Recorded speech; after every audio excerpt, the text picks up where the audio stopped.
అల్లు అర్జున్, రష్మిక మందన్న జంటగా సుకుమార్ దర్శకత్వం వహించిన చిత్రం పుష్ప 2 గురువారం పాన్ ఇండియా స్థాయిలో విడుదలైంది. భారీ అంచనాల మధ్య విడుదలైన ఈ చిత్రం ఎలా ఉందో చూద్దాం. పాన్ ఇండియా స్థాయిలో క్రేజ్ తెచ్చుకున్న చిత్రం పుష్ప 1 తొలి రోజు నెగిటివ్ టాక్తో మొదలైన ఈ చిత్రం పాన్ ఇండియా స్థాయిలో విజయం సాధించి వసూళ్ల వర్షం కురిపించింది. అంతేకాదు 90 ఏళ్ల తెలుగు సినిమా చరిత్రలో మహామహులు సాధించలేని జాతీయ ఉత్తమ నటుడు పురస్కారాన్ని అల్లు అర్జున్కి తీసుకొచ్చింది. ఇప్పుడు పుష్ప అంటే ప్రపంచవ్యాప్తంగా ఓ బ్రాండ్గా మారిపోయింది. దానికి దీటుగా పుష్ప 2 ప్లాన్ చేశారు. ఫస్ట్ టీజర్ నుంచే విపరీతమైన క్రేజ్ తెచ్చుకుంది. దేశవ్యాప్తంగా పెద్ద డిస్ట్రిబ్యూటర్లు ఈ సినిమా కోసం పోటీ పడ్డారు.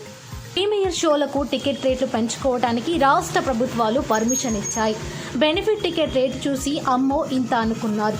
మరోవైపు మెగా ఫ్యాన్స్ మధ్య డిఫరెన్సెస్, అల్లు అర్జున్ సినిమా చూసేది లేదని సోషల్ మీడియాలో రచ్చ.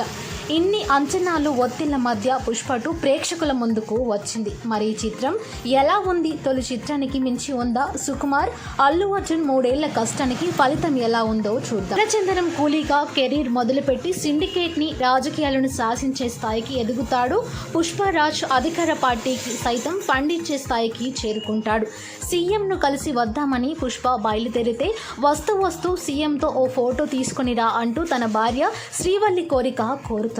అయితే స్మగ్లర్లు పార్టీకి ఫండ్ ఇచ్చేంత వరకే, కానీ ఫోటోలు దిగటానికి కాదని అధికార పార్టీ సీఎం హేళనగా మాట్లాడుతాడు. దానిని సీరియస్ గా తీసుకున్న పుష్ప ఎంపీ సిద్ధప్పతో ఓ ఫోటో తీసుకొని తనని ముఖ్యమంత్రిని చేస్తా అని మాట ఇచ్చాడు. అందుకోసం 500 కోట్ల ఫండ్ ఇవ్వటానికి సిద్ధపడతాడు. దానికోసం 2000 టన్నుల ఎర్రచందనం స్మగ్లింగ్ చేయాల్సి వస్తుంది. ఆ స్మగ్లింగ్ ని ఆపటానికి, తనకు జరిగిన అవమానానికి ప్రతీకారం తీర్చుకోవటానికి బన్వర్ సింగ్ షెకావత్ ప్రయత్నాలు చేస్తాడు. బన్వర్ సింగ్ షెకావత్ ని దాటుకొని ఆ 2000 టన్నుల స్మగ్లింగ్ చేయగలిగి